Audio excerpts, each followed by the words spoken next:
आज का टॉपिक है नोमेनकल्चर ऑफ ऑर्गेनिक कंपाउंड्स। किसी भी ऑर्गेनिक कंपाउंड्स का नेम कैसे बनाएंगे या नेम कैसे लिखेंगे, ये हमें पढ़ना है। तो ऑर्गेनिक कंपाउंड्स का नोमेनकल्चर मोस्टली 3 सिस्टम में किया गया है। ट्राइबल या कॉमन सिस्टम, दूसरा है डेराइव्ड सिस्टम और तीसरा आईयूपीएसी सिस्टम। जो सबसे ओल्डेस्ट सिस्टम है वो ट्राइबल या कॉमन सिस्टम है। उसके बाद जो सिस्टम डेवलप हुआ वो डेराइव्ड सिस्टम था। जो सबसे लास्ट में जो सबसे मॉडर्न सिस्टम है वो है आईयूपीएसी सिस्टम। हमें इन तीनों सिस्टम्स को पढ़ना है, ठीक है। एक बेसिकली मैं आपको बता देता हूँ, बाकी में तो अपन इसको डिस्क्राइबली अलग अलग पढ़ेंगे सबको। आप इसको यूँ समझ सकते हो कि इनिशियल स्टेज में हम लोगों ने भी देखा है कि हमारे जो पूर्वज हैं उनके नेम बड़े अलग तरीके से मिलते थे। उनमें मेनली जैसे कुछ चीज़ें हमने देखा है कि अगर कोई मंगलवार को पैदा हुआ तो उसका नाम मंगल सिंह रख दिया। तो name on the behalf of source है ना, जिसका कोई पैटर्न नहीं था, कोई सिस्टम नहीं था, बस सोर्स के बिहाफ पर नेम बना के लिख दिया। ठीक वैसा ही सिस्टम है ट्राइबल सिस्टम कि जैसा सोर्स, उस सोर्स के बिहाफ पे इसका नाम लिख दिया। डेराइव्ड सिस्टम में थोड़ा सा मॉडिफिकेशन किया गया, वो ये था कि किसी भी होमोलोगस सीरीज का एक पेरेंट मान लिया गया और बाद में जो मेन कंपाउंड था उस सीरीज का उसको तो पेरेंट मान लिया। जैसे मान लीजिए एल्केन सीरीज में पहला कंपाउंड मैथेन है, तो मैथेन को पेरेंट मान लिया और बाकी सब उसके बाद जितने भी एल्केन्स है वो सब उससे डेराइव्ड होंगे, मैथेन से डेराइव्ड होंगे। तो इन्होंने क्या किया कि मेन कंपाउंड के नेम को बाकी सभी कंपाउंड के नेम के साथ एडेड कर दिया, ठीक है। डेराइव्ड सिस्टम में ठीक वैसा ही है। साउथ टाइप सिस्टम है ना, साउथ में जैसे नेम पेरेंट्स नेम बाद में जुड़ते चले जाते हैं तो वो नाम बड़े बड़े होते चले जाएंगे, लगभग वैसा ही सिस्टम था डेराइव्ड सिस्टम में। आईयूपीएसी सिस्टम जो है वो बाकायदा रूलिंग पे चलने वाला सिस्टम है। उसके रूल्स हैं, रूल्स के तहत नाम लिखा जाएगा और उसमें जो नाम बनेगा वही उसको दिया जाएगा। तो हम ये समझ लें कि ओल्डेस्ट सिस्टम जो कॉमन सिस्टम है उसका कोई रूल्स नहीं है, वो एक डायरेक्ट तरीका था कि on the behalf of source, on the behalf of discover name लिख दिए। डेराइव्ड सिस्टम में क्या होता था कि एक होमोलोगस सीरीज का एक पेरेंट माना जाता था और उस पेरेंट के नाम को उस सीरीज के बाकी सभी मेंबर्स के साथ इंक्लूड कर देते थे, जोड़ देते थे। आईपीएसी सिस्टम में रूलिंग है, हमें इन तीनों सिस्टम्स को पढ़ना है। पर नोमेनकल्चर पढ़ने से पहले अपन कुछ बेसिक जानकारी भी अपने साथ ज़रूर रखेंगे ताकि नोमेनकल्चर में कोई दिक्कत नहीं आए। तो देखिए, हम सब जानते हैं कि एक होता है हाइड्रोकार्बन। ऑर्गेनिक कंपाउंड्स का जो पेरेंट होता है वो कौन होता है? हाइड्रोकार्बन। हाइड्रोकार्बन्स क्या होते हैं आप सब जानते हैं। Hydrocarbons are made up by only carbon and hydrogen. तो ये जो कंपाउंड्स हैं ये किससे बने होते हैं? Made up by only C and H. यानी कि हाइड्रोकार्बन जो ऑर्गेनिक कंपाउंड्स हैं उनमें केवल 2 टाइप्स के ही एलिमेंट्स होते हैं, एक होता है कार्बन और दूसरा होता है हाइड्रोजन। अब ये जो हाइड्रोकार्बन है इनको हम 3 पार्ट में डिवाइड कर सकते हैं। समझने के लिए एक बार, एल्केन, एल्कीन, एल्काइन, ठीक है। Alkane, alkene, alkyne. अब देखिए, ये जो एल्केन है ये सैचुरेटेड है, बताऊंगा मैं आपको उसका मतलब क्या होता है। सैचुरेटेड है। और ये जो दोनों कंडीशंस है ये है अनसैचुरेटेड। क्या मतलब है? देखिए, सैचुरेटेड का मतलब होता है कि इनमें जो कार्बन चेन होगी, उनमें जो बॉन्डिंग होगी कार्बन कार्बन के बिटवीन, वो सिंगल बॉन्ड होगा, ठीक है। कैसा बॉन्ड होगा? Single bond. तो कार्बन चेन में केवल सिंगल बॉन्ड है तो वो सैचुरेटेड कंडीशन सर, उस समय उसको अपन कहते हैं एल्केन, ठीक है। तो हाँ, ये तो कन्फर्म है कि एल्केन हाइड्रोकार्बन है, इसका मतलब इसमें थर्ड एलिमेंट नहीं हो सकता। 2 ही टाइप्स के एलिमेंट होंगे, एक कार्बन और दूसरा हाइड्रोजन। तो ये तो सैचुरेटेड होते हैं, समझ में आ रही है बात। सैचुरेटेड का मतलब इनमें केवल कार्बन होता है और दूसरा एलिमेंट हाइड्रोजन होता है। और कार्बन कार्बन के बीच जो हाइड्रोकार्बन का मतलब तो कार्बन और हाइड्रोजन रखने वाले होते हैं, और कार्बन कार्बन के बीच सिंगल बॉन्ड की प्रेजेंस होती है, इसलिए इसको हमने सैचुरेटेड बोला और ये एल्केन सीरीज को डिनोट करता है। तो सीधा सा जो मतलब है कि alkane means containing only carbon, single bond carbon. तो इस टाइप की बॉन्डिंग होती है। अनसैचुरेटेड वालों में क्या होता है, इनमें मल्टीपल बॉन्डिंग होती है। अब मल्टीपल बॉन्डिंग कैसी होती है, तो एल्कीन की अगर बात की जाए तो कंटेनिंग 1 डबल बॉन्ड C, तो इनमें डबल बॉन्ड मिलता है। अगर डबल बॉन्ड की प्रेजेंस है तो वो हाइड्रोकार्बन सीरीज एल्कीन हो जाएगी। और बात की जाए अगर एल्काइन की, तो containing 1C triple bond C। 1 तो एटलीस्ट कंडीशंस होती है, ज़्यादा हो जाएंगे तो वो डाई इन हो जाएगा, डाई आइन हो जाएगा, उसमें कुछ कन्फ्यूजन नहीं होना चाहिए। तो ये हो गया हाइड्रोकार्बन की मेनली क्लासिफिकेशंस में 3 पार्ट, कि जो हाइड्रोकार्बन है उसको हमने 3 पार्ट में डिवाइड किया, पर किस बिहाफ पे किया, प्रेजेंस ऑफ बॉन्डिंग। अगर हाइड्रोकार्बन में कार्बन कार्बन चेन में केवल सिंगल बॉन्ड है, ओनली सिंगल बॉन्ड्स है, तो वो एल्केन है। If your carbon chain containing 1 और मोर डबल बॉन्ड्स, तो वो एल्कीन हो गई, ट्रिपल बॉन्ड की प्रेजेंस एल्काइन हो गई। हाँ, ये मैं फिर कह देता हूँ कि सपोज कर लीजिए 2 डबल बॉन्ड होते है ना, your hydrocarbon containing 2 double bond, तो हम कह देंगे उसको एल्का डाई इन, एल्का डाई इन, क्योंकि 2 इन हो गई ना, डबल बॉन्ड का मतलब इन है। तो यूँ समझिए आप, एन एन किसको रिप्रेजेंट कर रहा है, सिंगल बॉन्ड को, इन किसको रिप्रेजेंट कर रहा है, डबल बॉन्ड को, आइन किसको रिप्रेजेंट कर रहा है, ट्रिपल बॉन्ड को। 2 है तो डाई इन है, 3 है तो ट्राई इन है, 2 ट्रिपल बॉन्ड है तो डाई आइन हो जाएगा, उसमें तो कोई कंफ्यूजन नहीं है। तो इस तरीके से हमने हाइड्रोकार्बन के 3 क्लास बना दिए। ठीक है, अब ये तो हो गया जनरली। तो नोमेनक्लेचर की स्टार्टिंग हम यहीं से करेंगे, एल्कीन का पढ़ेंगे, एल्कीन का पढ़ेंगे, एल्काइन का पढ़ेंगे, बेसिकली पढ़ेंगे, तभी तो आगे डेरिवेटिव्स का पढ़ पाएंगे। हाइड्रोकार्बन के हाइड्रोजन को अगर रिप्लेस कर दिया जाए, है ना, हटा दिया जाए और उसकी जगह कोई नया ग्रुप जोड़ दिया जाए, तो वो हाइड्रोकार्बन नहीं रहेगा, क्योंकि उसमें थर्ड एलिमेंट की एंट्री हो रही है, और उस समय उसको कहते हैं डेरिवेटिव ऑफ हाइड्रोकार्बन्स। तो हाइड्रोकार्बन का नोमेनक्लेचर पहले पढ़ेंगे, फिर डेरिवेटिव्स का भी पढ़ लेंगे साथ में धीरे धीरे। ठीक है, अब आते हैं अपन, देखो एक छोटा सा पॉइंट और जो हमें बहुत ही ध्यान से पढ़ना है, एल्किल, एल्किल ग्रुप।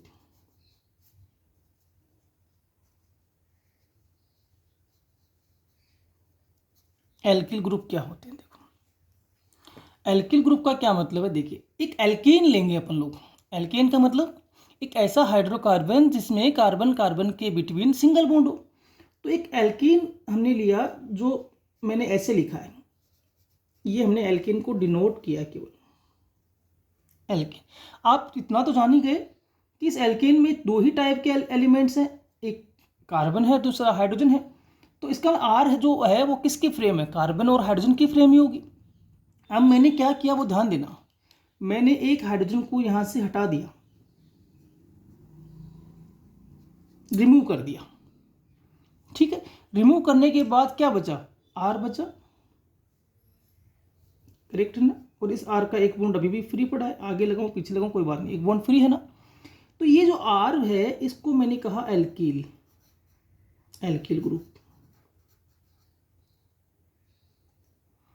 तो अगर मैं आपसे पूछूं कि एल्किल ग्रुप जो है वो क्या है, उसको डिफाइन करिए, तो देखो आप क्या कह सकते हो कि alkyl group obtain after removing of 1 hydrogen atom from alkanes, saturated hydrocarbons कह दूं मैं चाहे। तो ये तो सही है ना, इसमें तो कोई डाउट नहीं है कि एल्किल ग्रुप का मतलब जब मैं एल्केन के एक हाइड्रोजन को रिप्लेस नहीं, हटा देता हूं, एक बार हटा देता हूं, तो जो रिमेनिंग ग्रुप है after the removing of hydrogen atom from alkane, remaining group is called alkane, alkyls. ठीक है, तो ये एक बड़ा इजीली अपन समझ पाएंगे कि जब मैं एल्केन के एक हाइड्रोजन को वहां से हटा रहा हूं, तो जो बचा हुआ ग्रुप है वो एल्किल कहलाएगा। उस एल्किल को हमने आर से डिनोट किया है, तो एल्किल ग्रुप को किससे डिनोट करेंगे, आर से। इसके बाद देखिए इस एल्किल के बारे में और क्या जाने हम लोग। तो मैं आपसे पूछूं इसकी वैलेंसी कितनी है, तो ये एक बॉन्ड ब्रेक हुआ था, हाइड्रोजन हटा के एक बॉन्ड ब्रेक हुआ, तो ये नया बनाएगा दोबारा से अपनी वैलेंसी पूरा करने के लिए, तो एक ही बनाएगा। इसकी वैलेंसी कितनी है, एक ही है। तो इट्स वैलेंसी इज 1, करेक्ट है। तो एक है। फिर एक बात मैं आपसे पूछूं कि इस कंडीशंस में क्या इसका एक बॉन्ड फ्री है? बिल्कुल है। यहाँ इसके बॉन्ड कंप्लीटेड थे, जब H हट गया तो उसकी जगह तो खाली हुई है ना भाई, कोई यहाँ जो था वो यहाँ से रिमूव हो गया तो उसकी जगह तो वैकेंट हो गई, तो वो बॉन्ड फ्री हो गया। तो इसका मतलब ये भी सही बात है कि alkyl group contain 1 bond free for any functional group.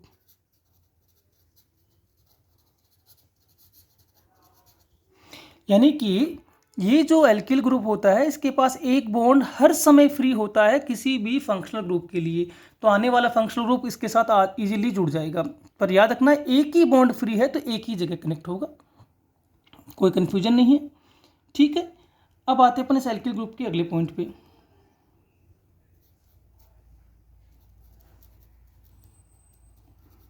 कि इस एल्किल ग्रुप का नेमिंग कैसे करेंगे, नेम कैसे करेंगे।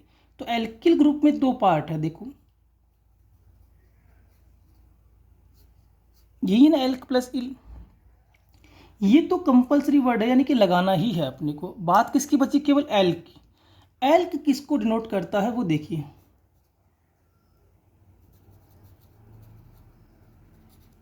Represent number of carbon atom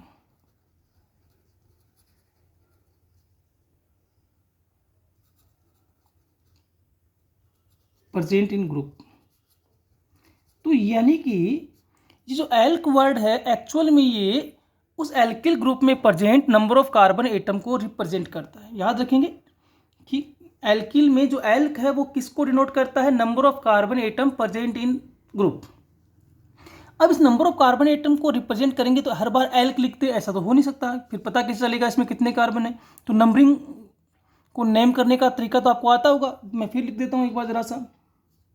C1 C2 C3 4 5 6 7 8 9 10 11 12 है ना, इस तरीके से। तो देखिए नेम क्या होंगे। C1 तो आप सब जानते हो कि C1 को डिनोट करते हैं मैथ से, तो एल्क की जगह अगर एक ही कार्बन होगा तो एल्क की जगह क्या आएगा, मैथ, मैथ प्लस इल से क्या हो गया, मैथिल। C2 एथ, अब एथ एल्क अगर हटा के एथ लिखूँ तो एथिल। अब समझ में आ रहा है ना, prop, but, pent, hex, hept, oct, non, dec, undec, dodec, इस तरीके से काउंटिंग चल रही है। अब सुनना ध्यान से एक बार कि एल्क प्लस इल में इल तो नेसेसरी वर्ड है, कंपलसरी है, तो अपने को लगाना ही है। अब बात बची किसकी, एल्क। एल्क रिप्रेजेंट करता है नंबर ऑफ कार्बन को। मान लीजिए मैं अगर कहूँ आपके एल्किल ग्रुप में 5 कार्बन है तो फिर वो पेंट लिखा जाएगा, और एल्क की जगह पेंट हो गया तो पेंट प्लस इल से पेंटिल हो गया। ये क्लियरली समझ में आ जानी चाहिए बात। तो ये एल्किल ग्रुप है। तो एक्चुअल में एल्किल ग्रुप क्या हुआ, फटाफट देखिए कि एल्केन से एक हाइड्रोजन को हटाने के बाद जो रिमेनिंग स्पीसीज है, जो रिमेनिंग ग्रुप है, विच इज कॉल्ड एल्किल। तो after the removing of 1 hydrogen from alkane, remaining group is known as alkyl, denoted by R. R have 1 valency and this valency is free for any functional group at any time, है ना। और वो functional group जब तक आगे जुड़ेगा नहीं तब तक ये वैलेंसी क्या रहने वाली है, फ्री रहने वाली है। तो ये एल्किल्स की जानकारी अपने को होनी चाहिए, आगे चल के नाम बहुत बार आएंगे।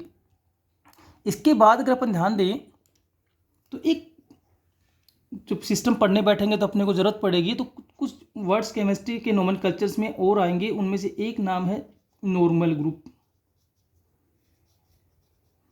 है ना। याद रखेंगे हम लोग किसको बोलेंगे, नॉर्मल ग्रुप, नॉर्मल ग्रुप, है ना। तो देखिए अगर आपके ऑर्गेनिक कंपाउंड में जिसका आप नेम कर रहे हो उसमें कार्बन की स्ट्रेट चेन है, contain straight chain of carbon. Straight chain एक सीधी चेन है जिसमें कोई ब्रांच नहीं निकल रही, तो उसको हम बोलेंगे नॉर्मल ग्रुप। ठीक है, नॉर्मल ग्रुप। और उस नॉर्मल ग्रुप को शॉर्ट फॉर्म में हम लोग डिनोट करेंगे एन से। तो समझना इस बात को ध्यान से कि ऑर्गेनिक कंपाउंड में अगर कार्बन की एक स्ट्रेट चेन है सीधी, तो उस स्ट्रेट चेन को हम लोग क्या बोल रहे हैं, नॉर्मल ग्रुप। जैसे सपोज कर लेते हैं अपन लोग कि मान लीजिए कार्बन की एक ऐसी चेन है चलती जा रही, तो इस कार्बन की चेन में क्या नहीं देख पा रहे आप, कोई भी ब्रांच नहीं निकल रही, तो ये एक नॉर्मल चेन है, तो हम इसको एन से डिनोट कर सकते हैं। ठीक है, इसके बाद अगर अपन चलें आगे, तो एक हम ग्रुप देखेंगे आइसो ग्रुप।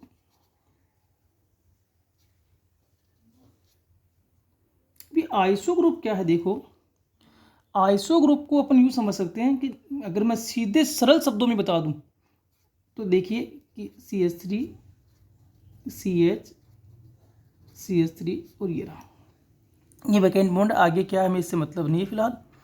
तो देखिए ये जो ग्रुप है, ये जो ग्रुप बना है, इस ग्रुप को बोलेंगे आइसो कंडीशन। तो अगर आपको इस तरीके की स्थिति दिखाई दे तो हम उसको बोलते हैं आइसो।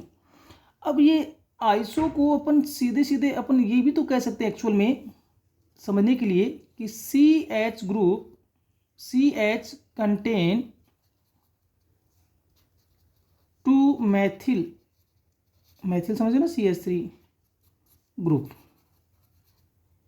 अगर ऐसा कहीं दिखाई दे कि CH पर 2 मैथिल ग्रुप लगे हुए हो, तो हम उसको बोल देंगे iso condition, iso group.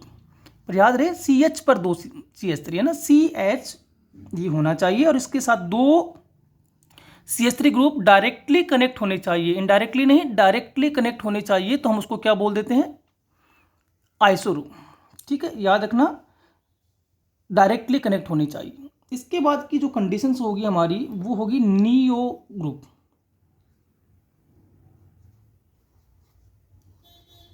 Neo group में क्या होगा, देखो हम लोग एक बार शॉर्ट फॉर्म में, ये पहले से आपको 10th में पढ़े हुए हैं आपके,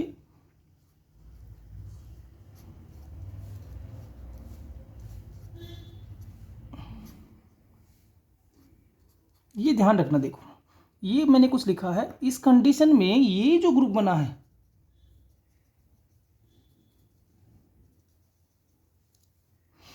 इसको बोलेंगे नियो ग्रुप। अब देखो नियो ग्रुप में आप अगर वैसे देखें तो क्या देख पा रहे हो, तो आप कहोगे सर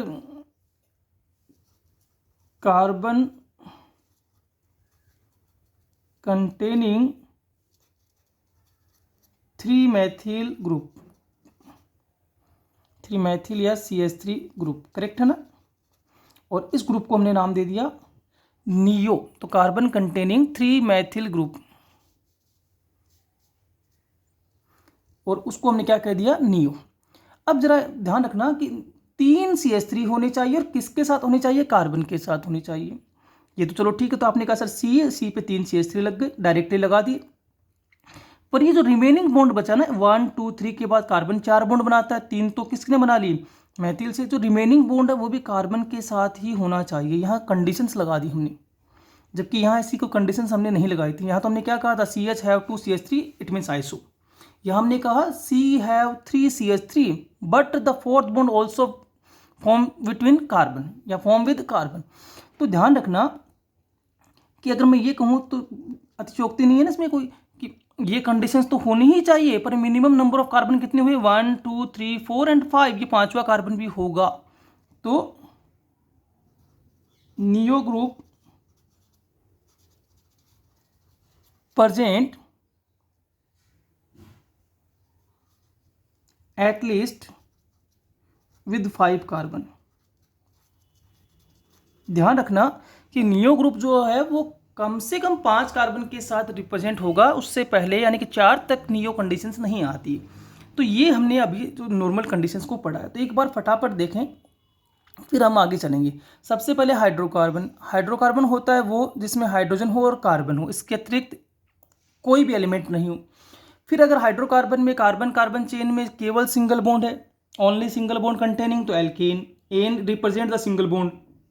अगर डबल बॉन्ड की प्रेजेंस आए तो alkene, ene represent the double bond, triple bond की प्रेजेंस हो तो alkyne, yne represent the triple bond, multiple bonds means unsaturated conditions और single bond means saturated conditions.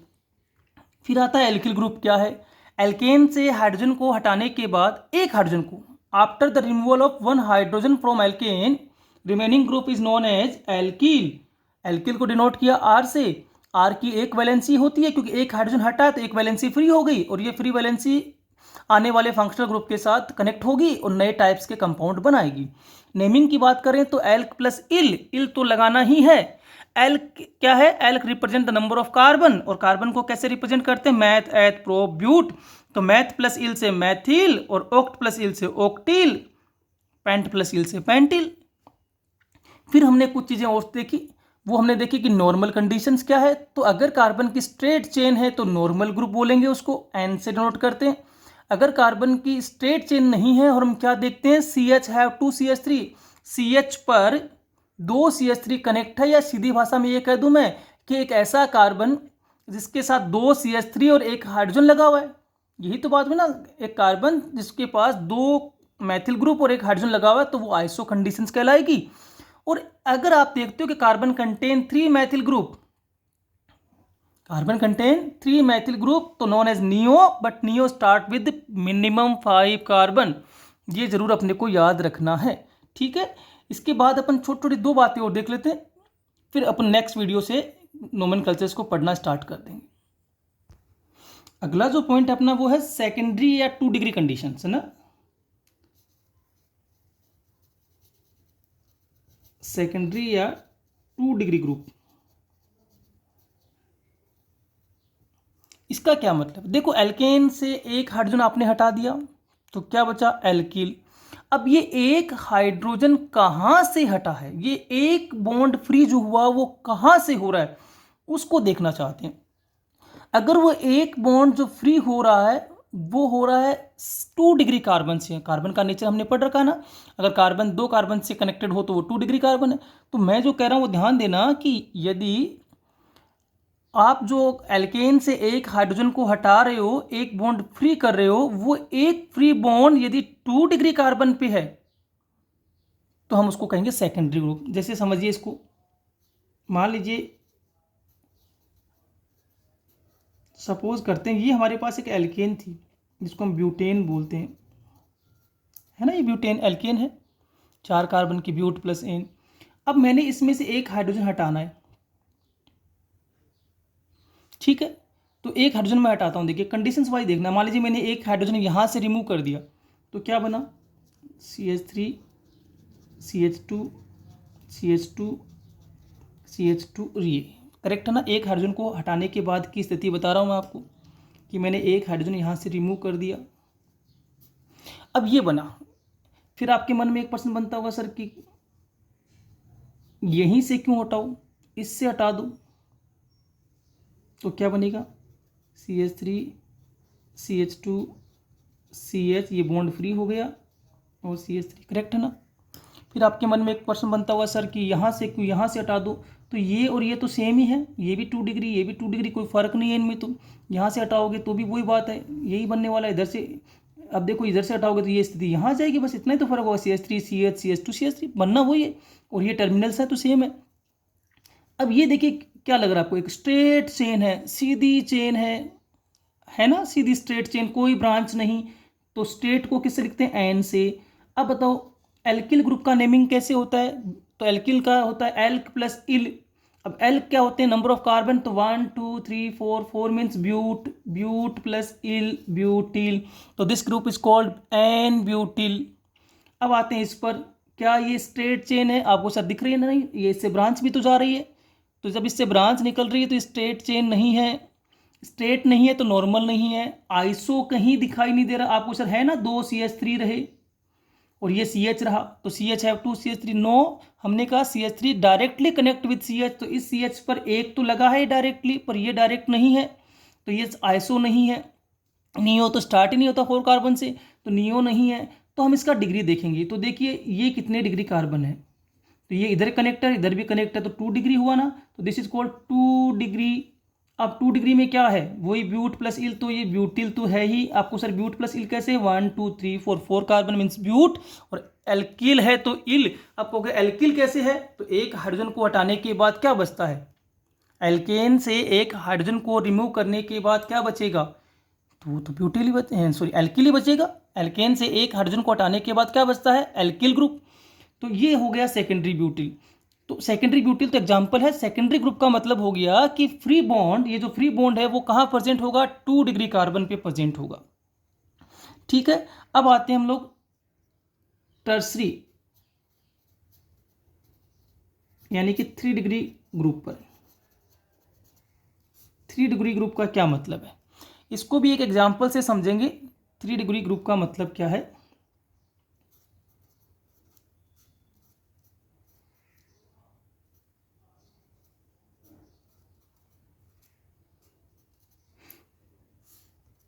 देखो ये एक एल्केन मैंने बना रखी है, क्या है ये CH3 CH3, ये CH, ये CH3, करेक्ट है ना। तो CH दिख रहा है, CH पर कितने CH3 है, 1 2 3। हमारी कंडीशंस क्या थी, 2 पर देखो क्या इसमें 5 कार्बन है, नहीं है, कितने हैं 4 है, तो आइसो तो हो सकता है पर नियो नहीं है। अब आइसो की शर्त क्या थी, आइसो की शर्त थी CH है 2 CH3, तो मिनिमम 2 होने चाहिए। तो CH पर 3 लगे हैं तो हम 3 को क्यों माने, हम तो इसको देख लेते हैं। देखो एक बार, क्या ये मेरे वाला वो ग्रुप बनेगा जो मैंने पूछा था आपसे, इस ग्रुप की स्टडी करके बताओ क्या ये आइसो नहीं है, बिल्कुल है ना। कैसे, CH है 2 CH3, तो ये आइसो, और टोटल कितने कार्बन 1 2 3 4, तो ब्यूटेन, तो this is your iso butane. तो ये एक एल्केन मैंने ले लिया, आइसो ब्यूटेन। अब आइसो ब्यूटेन से मैंने क्या किया, एक हाइड्रोजन को हटाया, ठीक है, और यहां से हटाया ये वाला, ठीक है, यहां से भी हटा सकते हैं, ऐसा नहीं है, पर मैं कह रहा हूं यहां से हटा दिया, तो क्या बचा देखो,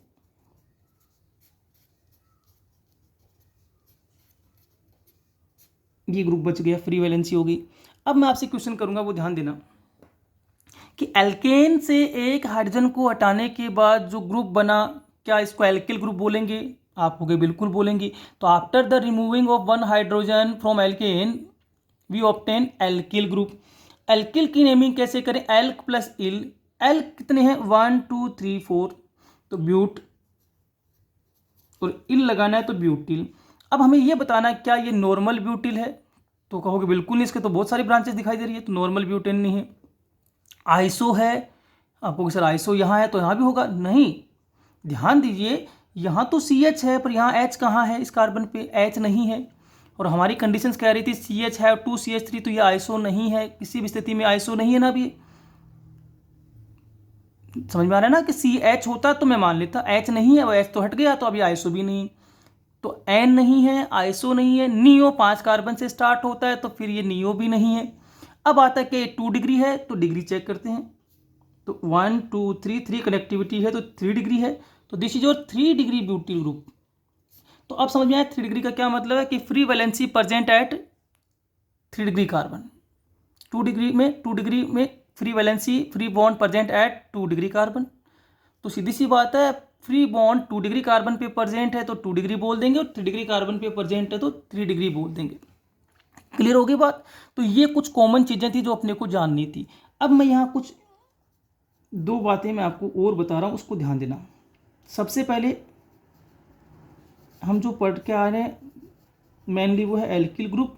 तो एल्किल ग्रुप का जनरल फॉर्मूला क्या होगा, तो एल्केन का क्या होता है CnH2n प्लस टू, और एक हमने हटा दिया तो +1। तो एल्किल ग्रुप का जनरल फॉर्मूला ये होता है CnH2n+1, यानी कि after removal of one hydrogen we obtain alkyl group. याद रखेंगे। एक नंबर 2, जो 2 डिग्री एंड 3 डिग्री यानी कि सेकेंडरी और टर्सरी वर्ड जो है are not use in naming of alkanes. ये जो कंडीशंस है ये एल्केन पे अप्लाई नहीं होगी, एल्केन को छोड़कर बाकी जो कंपाउंड हो, अदर टाइप्स के ऑर्गेनिक कंपाउंड्स हो, तो वहाँ हम ये 2 डिग्री 3 डिग्री सब यूज करेंगे, पर एल्केन्स पे नहीं करेंगे। इसका क्या मतलब वो ध्यान देना। देखिए जैसे मान लीजिए आपको ये मिल गया,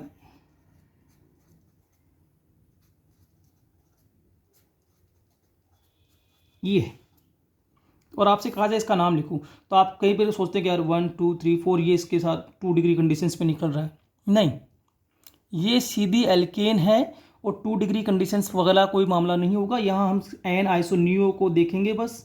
तो देखो मुझे साफ दिख रहा है ये कंडीशन, और ये किसको बता रही है, CH2CH3। CH2CH3 का मतलब होता है आइसो, और 1 2 3 4 5, 5 का मतलब pent, single bonds are present तो एन, तो पेंटेन, तो आइसो पेंटेन ही लिखेंगे, इसको 2 डिग्री पेंटेन नहीं लिखेंगे। तो क्लियर होगी बात, 2 degree 3 degree conditions are not applicable in the alkanes. तो एल्केन के नॉर्मल कल्चर में कहीं नहीं लिखा मिलेगा आपको 2 डिग्री ब्यूटेन या 3 डिग्री ब्यूटेन, ऐसा कुछ नहीं मिलने वाला। जैसे मान लीजिए कि एग्जाम्पल आपको दे दिया जाए इस तरीके का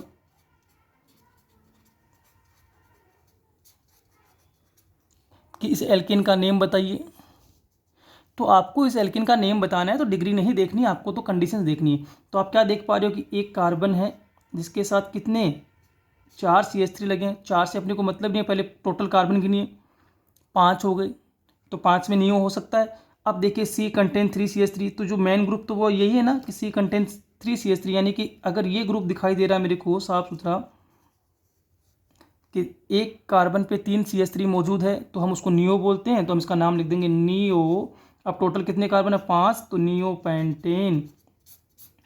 ठीक है, तो ये नियो पेंटेन होगी, न कि 3 डिग्री पेंटेन या ऐसा कुछ नाम नहीं होगा। तो ये सब अपने को ध्यान रखना है। अगले वीडियो में हम लोग पढ़ेंगे ट्राइबल सिस्टम, फिर डेराइव्ड सिस्टम, फिर IUPAC सिस्टम। पर याद रहे ये जो बेसिकली हमने चीज़ें पढ़ी है कि क्या एल्किल ग्रुप होते हैं ये हमें पता होना चाहिए, कौन नॉर्मल कंडीशंस को बताता है, कौन आइसो कंडीशन को बताता है, कौन सेकेंडरी कंडीशंस को, कौन टर्सरी कंडीशन को, कौन नियो कंडीशंस को बताता है, ये चीज़ें अपने को आनी चाहिए। हमें ये भी पता होना चाहिए कि एल्किल ग्रुप को किससे डिनोट करेंगे। हमें ये भी पता होना चाहिए कि जो एल्किल ग्रुप है उसकी कितनी वैलेंसी फ्री है। हमें ये भी पता होना चाहिए कि एल्किल ग्रुप का जनरल फॉर्मूला क्या होगा। तो एल्किल से रिलेटेड सारी बातें अपने को पता होनी चाहिए, है ना। हमें एल्किल का नेमिंग करना भी आना चाहिए कि एल्क प्लस इल, और एल्क प्लस इल में इल कंपल्सरी वर्ड है, और elk is the representation of carbon numbers, और कार्बन का नंबर कैसे बताते हैं, मैथ एथ प्रोब्यूट, तो हमें इसकी भी जानकारी होनी चाहिए। तो ये कहने का मतलब ये जो चीज़ें हैं ये आगे बहुत बार हर टाइप के नोमेनकल्चर में रिपीट होगी, तो इनको ध्यान से पढ़ना है एक बार, और ये समझना है अच्छे तरीके से कि क्या सेकेंडरी कंडीशंस होती है, क्या आइसो कंडीशंस होती है, क्या एल्किल होते हैं। ठीक है, और इसके बाद अपन आगे इनको विस्तार से पढ़ेंगे।